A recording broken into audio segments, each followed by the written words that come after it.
tahun 1980 di kawasan lembah Matanuska Susitna, Alaska, Amerika Serikat, ditemukan 2 orang mayat perempuan. Salah satu mayat ini tidak dapat diidentifikasi dan salah satunya lagi berhasil diidentifikasi sebagai Joan Messina, perempuan berumur 24 tahun. Joan adalah seorang penari erotis yang berasal dari kota Anchorage. Mayat 2 orang wanita ini meninggal dengan cara yang sama, yaitu ditembak dengan senapan berburu sebanyak 3 kali. Sayangnya, senapan yang digunakan untuk membunuh mereka adalah senapan yang banyak sekali digunakan oleh warga Amerika, sehingga polisi kesulitan untuk melacak pelaku dan karena minimnya bukti, penyelidikan pada kedua mayat ini tidak dapat dilanjutkan. Lalu pada tanggal 13 September tahun 82 ditemukan lagi seorang mayat perempuan di lembah Matanuska Susitna. Mayat ini berhasil diidentifikasi sebagai perempuan berumur 23 tahun yang bernama Sherry Morrow. Sherry adalah wanita yang tinggal di kota Anchorage yang juga berprofesi sebagai penari erotis. Ia dilaporkan hilang 10 bulan yang lalu oleh teman dan juga keluarganya. Terakhir kali ia terlihat hidup adalah ketika Shirley bersiap-siap mau pergi dengan seorang fotografer yang dia ceritakan menawari uang $300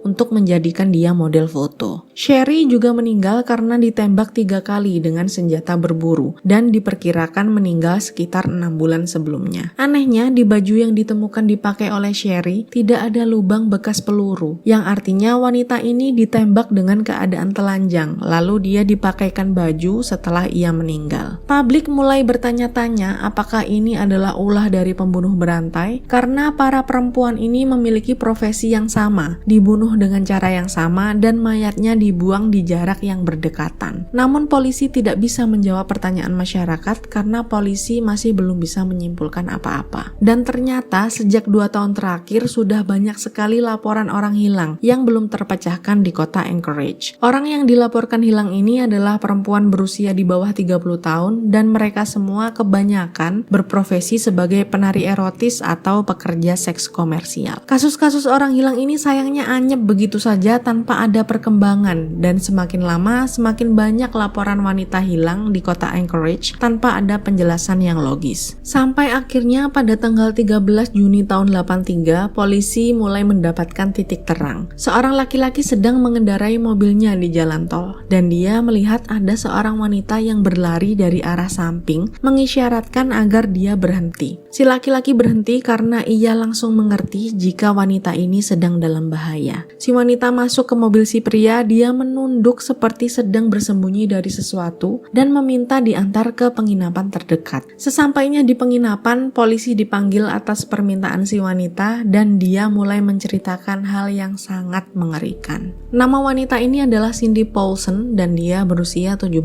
tahun. Cindy adalah seorang pekerja seks komersial. Awalnya saat itu dia sedang menunggu pelanggan di pinggir jalan dan sebuah mobil berhenti di hadapan Cindy. Setelah berbincang sedikit, si pria bilang jika ia mau menggunakan jasa Cindy dan Cindy lalu setuju untuk ikut dengan pria ini. Awalnya si pria kelihatan sangat ramah, namun begitu Cindy masuk ke mobilnya, sikapnya langsung berubah. Ia menodongkan pistol pada Cindy untuk mengancam Cindy agar tidak membuat keributan. Ia membawa Cindy ke rumahnya dan menyeret Cindy ke ruang bawah tanah. Di ruang bawah tanah itu ada rantai yang dikaitkan dari atap dan Cindy dirantai di sana dengan posisi berdiri. Pria ini melecehkan dan juga menyiksa Cindy selama berjam-jam dan setelah ia lelah, ia mengatakan pada Cindy jika ia akan tidur sejenak. Lalu setelah ia bangun, ia akan mengajak Cindy ke suatu tempat. Beberapa jam berlalu dan pria ini kembali menemui Cindy di ruang bawah tanah. Ia bercerita tentang banyak sekali aksi kejahatan yang ia lakukan. Ia terus berbicara tentang dirinya sampai at this point Cindy sadar jika pria ini tidak punya niatan untuk membiarkannya hidup. Karena si pria sudah menceritakan semuanya pada Cindy, jadi tidak mungkin dia akan membiarkan Cindy pergi begitu saja.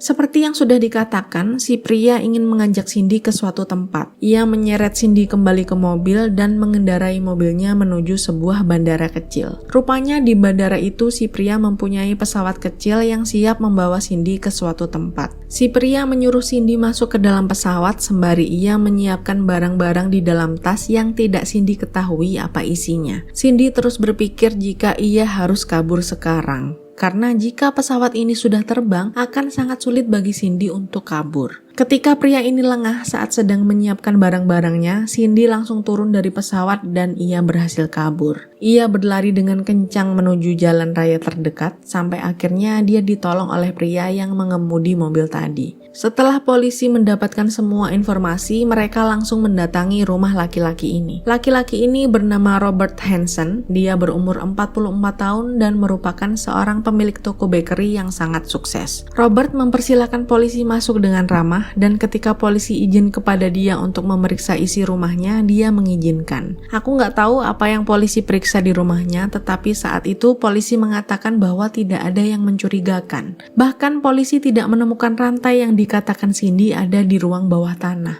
Robert juga mengatakan jika ia punya alibi yang kuat, bahwa di waktu itu dia tidak menganiaya Cindy, bahkan tidak pernah bertemu dengan Cindy. Robert meminta polisi menghubungi beberapa orang temannya untuk mengkonfirmasi bahwa pada saat itu ia sedang bersama teman-temannya. Polisi lalu menghubungi nomor beberapa temannya dan mereka membenarkan jika pada waktu yang dimaksud Robert sedang bersama mereka. Karena hal ini, polisi meragukan kesaksian Cindy. Polisi meminta Cindy untuk melakukan tes kejujuran, tapi Cindy menolak. Cindy menghilang, ia tidak mau dihubungi polisi lagi, lalu ia pindah keluar kota. Dan pada akhirnya penyelidikan pada kasus Cindy dihentikan.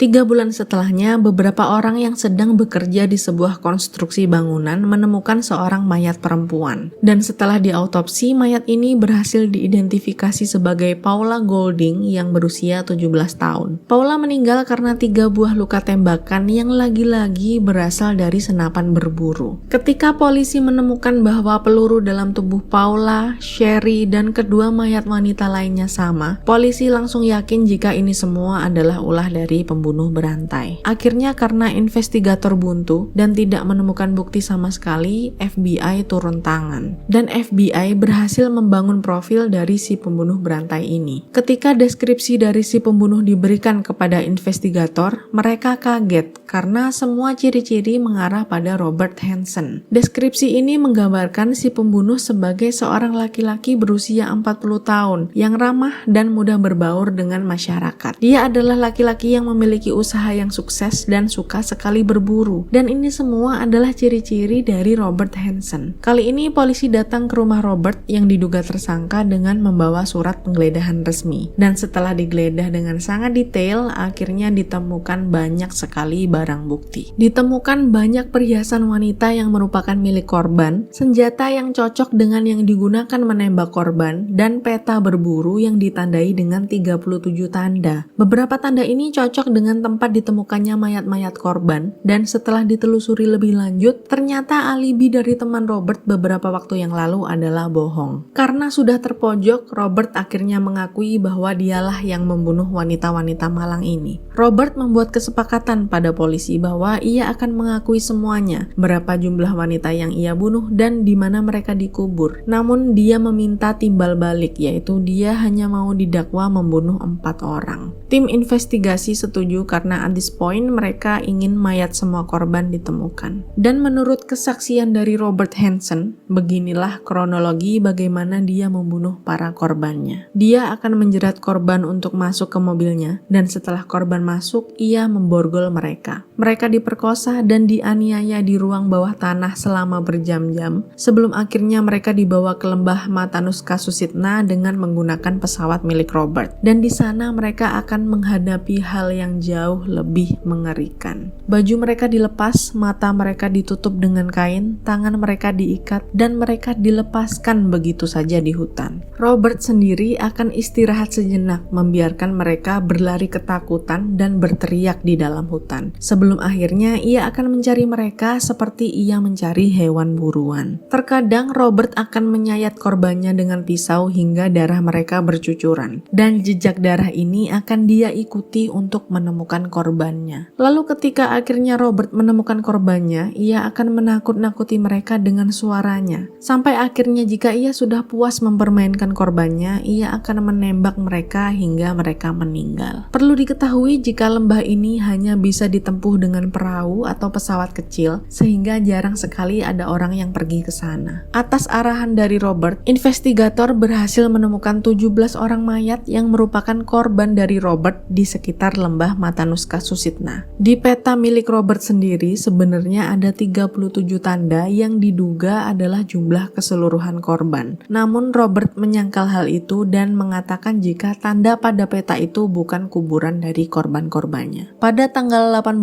Februari tahun 84, Robert Hansen divonis hukuman 461 tahun penjara atas 4 pembunuhan dan 31 pemerkosaan. Setelah mendekam di penjara selama 30 tahun, Robert Hansen meninggal dunia di usia 75 tahun.